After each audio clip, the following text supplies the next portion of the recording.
Bava AX3 tirnig'i vobshkala narxga srochniga kelib qoldi.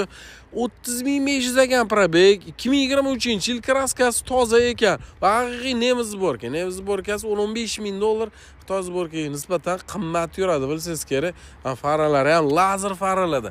Mana shu ham juda qimmat fara. Kraskasi tozaligi maza qildi. Nimaga mana miyatina mana даже ko'rinmayapti. Shunaqa joyini ko'rdim bo'ldi.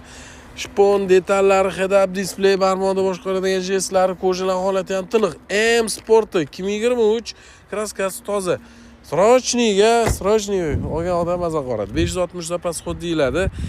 Bu yog'iga maza qilib i3 ta BMWda o'qib bersangiz bo'ladi. 35.900 ga baraka qo'yarsangiz bo'ladi. Xitoy emas, nemis zborkasi. Bosib yuboring. Bunaqa narxga ishoning, bittada ketib qoladi. 30.000 probegi ham hech qancha degandek, hech qancha